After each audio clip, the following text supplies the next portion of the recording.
and welcome to my channel. Hi again. If this is your first time coming here, then what's up? I hope you're doing alright. I'm just gonna continue reading. Yeah, it's just a little scary, silly story, and I just wanted to read you a little bedtime story for when if you're tired, or if you're just dazing out, or you just want someone's voice to listen to. I want it to be that for you guys. So I'm gonna continue off from chapter 5 because in the previous video I read chapter 1 through 4. So here we go. Make sure to get your snacks and stuff. Pause the video and just relax, chill, lay down, just listen to me. So, chapter 5, The Road Ahead. Nora suddenly leaned forward. Wait, do we even know exactly where this place is? Yeah, Jake said, his tone confident but slightly cocky. I've been down this road before. It's just up ahead. Alex wasn't convinced. Something about this whole thing felt off. The air in the van had changed. It felt heavier now. Thick with something Alex couldn't quite place. Maybe it was the excitement of breaking the rules, or maybe it was the weight of the unknown pressing down on them. Nora crossed her arms, shifting uncomfortably. "This is stupid," she muttered under her breath. Jake smirked, but didn't respond. He was too focused on the road ahead, his fingers tapping against the steering wheel. The thrill of the unknown was exactly what he wanted. The familiar streets of town faded behind them, swallowed by the dense forest that lined Ashbury Road. The deeper they drove, the more isolated it felt, like they were stepping into a place that had been forgotten. Alex tried to ignore the creeping unease gnawing at the back of his mind. He glanced at the darkening sky, then back at Jake. "You sure this is the right way?" he asked. Jake didn't answer right away. He just tightened his grip on the wheel and kept driving. Something was waiting for them, and they were getting closer. Now it's chapter 6, Ashbury Road. As the van rumbled down the winding path, the trees began to thicken, closing in on both sides like dark sentinels. The air had grown noticeably colder, and the sky overhead seemed to be swallowing up the last light of the twilight. Jake, oblivious to the tension mounting between the passengers, continued driving with a grin. He was enjoying the thrill of breaking the rules, of being on the edge of something daring, but Alex wasn't so sure. The closer they got to Ashbury, the more something gnawed at the back of his mind, like a warning bell, ringing deep inside his chest. "Jake," Alex began, his voice tight with unease. "Are you sure about this? This is starting to feel wrong." "Come on, man," Jake laughed. He glanced over at Alex. "You're not scared, are you? It's just a road." Nora, who had been silent until now, frowned, her arms tightly crossed. "Jake, seriously? Turn the van around. This is a bad idea." Jake's grin faltered for a moment. "What, you guys are getting cold feet? We don't even know where we're going," Nora snapped. "This is too dangerous." But Jake wasn't listening. Instead, he kept his foot pressed on the gas, speeding up just a bit, as if daring them to speak louder. Alex looked out the window, squinting as the dim light barely filtered through the trees. Everything about this place felt wrong. There was something oppressive about it, like the land itself was watching them, waiting for them to make a wrong move. He glanced at Nora. We need to turn back. Now. Jake's expression remained stubborn, but the eerie feeling in the air was starting to seep into him too.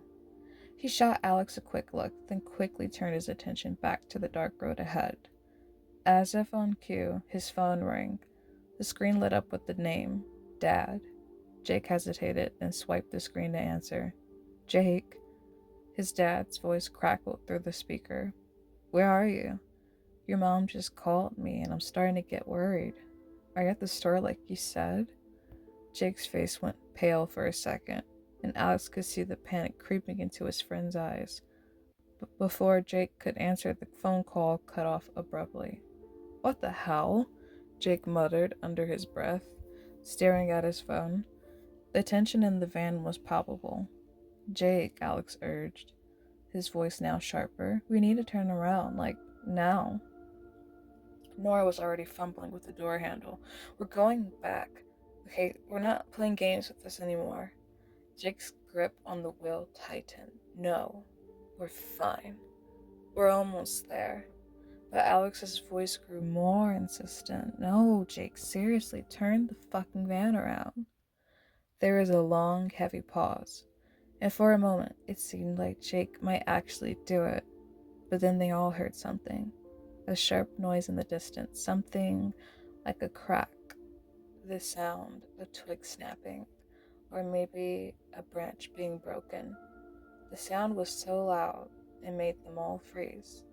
Alex's heart pounded in his chest. Did you hear that? Jake's face had gone pale, his eyes wide. He quickly glanced in the rearview mirror. Yeah, what the hell was that? Nora pressed her palms to her temples, her breathing shallow. We're turning around, Jake. Turn the damn van around now. The air felt thick with something dark, something that made the hairs on the back of Alex's neck stand up. It was a moment of reckoning, the realization that they had gone too far. Jake's eyes flicked to the rearview mirror again, his hands shaking on the wheel. The air seemed to hum with an eerie energy, and he could feel it too now. Alright, fine, Jake said, his voice low, almost apologetic, but the fear in his eyes was unmistakable. I'll turn around, but we need to get the hell out of here. He began to slow down, pulling the van into a wide turn, but the path ahead was becoming more treacherous by the second. The road had gone from dirt and gravel to something almost unrecognizable, overgrown, cracked, and hostile. It felt like the earth itself was pushing them away. Suddenly, there was a loud bang, like something heavy slamming into the side of the van. The tires screeched as Jake swerved to avoid whatever it was that had impacted them. What the hell was that? Nora shouted, her voice high-pitched with panic. Jake slammed his foot on the brake, bringing the van to a sudden stop. The engine rumbled, but there was no sign of what had happened. Alex's eyes darted around, his breath coming out in shallow bursts. We need to get out of here. Now. Jake didn't need any more convincing. Without a word, he threw the van into reverse, speeding backwards down the increasingly narrow path, his hands gripping the wheel tightly as the van bounced and jolted over rocks and bumps. Just get us out of here, Nora cried, her voice frantic. The sound of their tires screeching against the gravel and dirt was the only thing that broke the silence as they sped away from the cursed road. That was a pretty long chapter. Woosah. Just like deep breaths in, then deep breaths out. It's nice to breathe, to just let it out. You know, I like to drink green tea. I need to start getting more tea. I used to drink was it Camilla? I forgot how it's pronounced. But yeah, I want to try black tea. You know, do you guys like tea? I want some marshmallows. You know, something I've never roasted a marshmallow. Actually, I never actually did that before. Roasted a goddamn marshmallow on a stick. Have you guys been camping before? Let me know if you've ever been camping before. But I'm gonna start reading again. And we got 2 more chapters left. Chapter 7 and 8. So chapter 7, the figure in the trees. The van sat still in the middle of the road, the engine humming as they all held their breath. Alex swallowed hard. What the hell just hit us? Jake's knuckles were white against the steering wheel, his eyes darting to the side mirror. I don't know. Nora was already fumbling for her phone, but the screen remained dark, no signal. She cursed under her breath. We shouldn't have come here.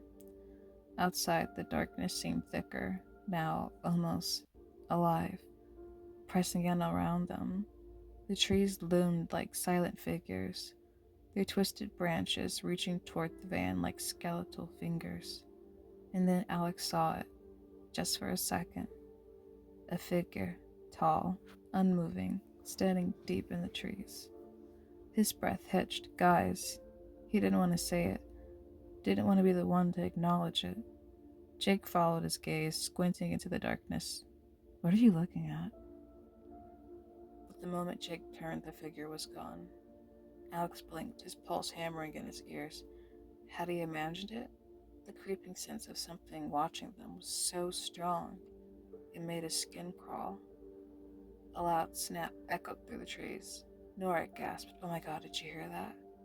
Jake was already shifting the van into reverse, his bravado from earlier crumbling. Okay, screw this. We're out of here. The headlights flickered, just for a moment. The darkness outside seemed to stretch longer, swallowing the edges of the road, and when the lights stabilized again, the figure was closer, right at the tree line now. No features, just an outline, tall, motionless, watching.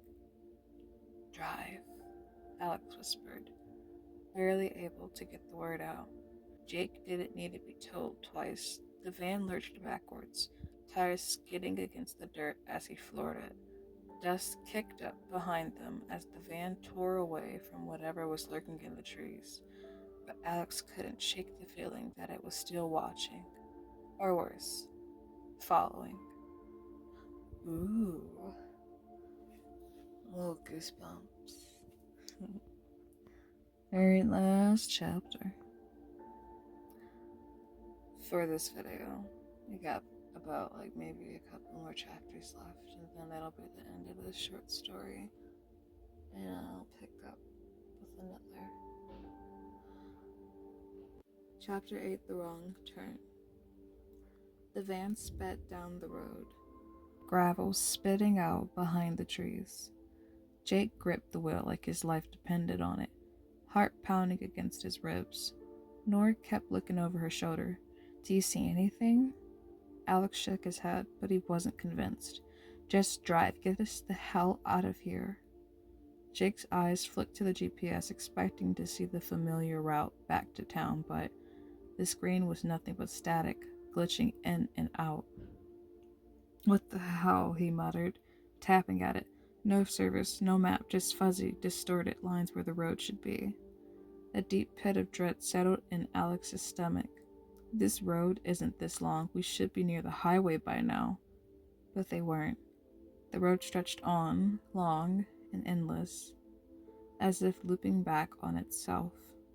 Jake gritted his teeth, pushing the gas pedal harder. The van was going too fast now, but he didn't care. He just wanted out. Then out of nowhere, a sharp turn. "Jake, watch it!" Nora screamed. He yanked the wheel hard, barely making the turn. The tires screeched, the van swerving before he straightened it out. His breath was ragged, hands shaking. "Where are we?" Alex whispered. Ahead, a sign stood at the side of the road.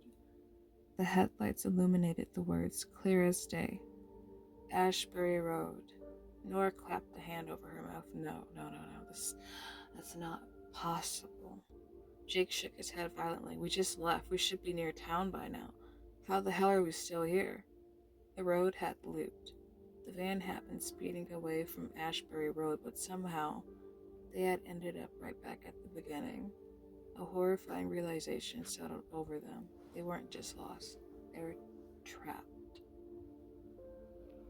Ooh. They should have stayed their ass from Mother Helen, Ashbury Road. And I hope your days are going alright. I hope I can make it a little better. And I will see you in the next video. Mwah. Bye.